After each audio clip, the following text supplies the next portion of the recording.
テレビ東京ロンドン支局のトム・シーザーです。From inside the Financial Times headquarters in the heart of the city of London, this is InsideFT, brought to you by TVTOKYO. Here's today's headline. Britons use overseas clinics to pick babies' sex. Advances in reproductive medicine are giving parents more information than ever before. Through a process known as embryo screening, doctors can identify certain genetic conditions before pregnancy, helping some families improve their chances of having a healthy child. But as the technology develops, it's also raising difficult ethical questions. Some prospective parents are now traveling abroad to access forms of screening that are restricted in the UK, fueling a debate about where medicine should draw the line. We spoke with the FT's Public Policy Correspondent, Laura Hughes, to learn more.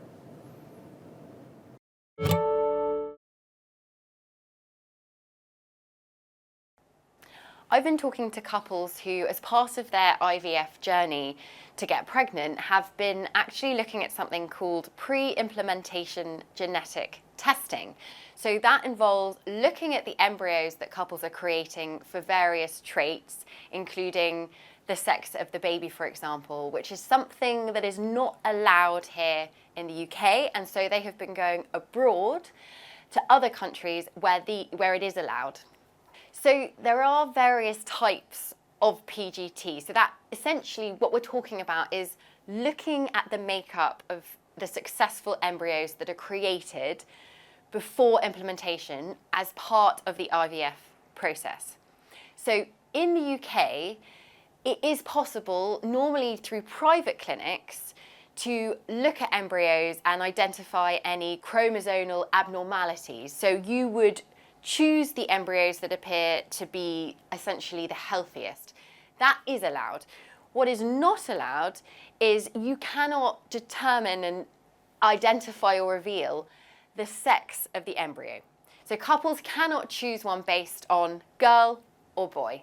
And I've been reporting on couples in the UK who do want to know the sex of the embryo and choose on that basis for various reasons. In order to do that, they've had to go abroad to countries where that is allowed and where they can find out that information.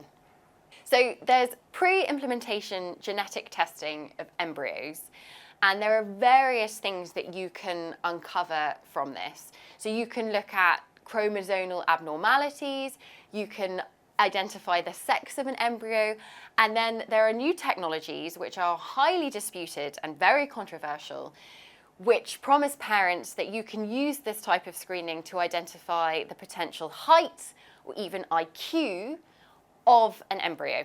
So the most traditional reason for doing this is that you are on a journey and you're using IVF because you were unable to get pregnant in the more natural way, and therefore you've had to turn to science to a certain extent to make a baby. And then this is an add-on, it's something you do on top of that to ensure you are choosing the most healthy looking embryo so that your chances of success and having a healthy pregnancy are heightened. But there are other people in different countries that are using it for different things, including height and IQ. And that's where this whole technology and debate has become a lot more controversial. And in the US, they have much more liberal views as to whether or not it's okay to do these things compared to other countries where there is still a significant debate.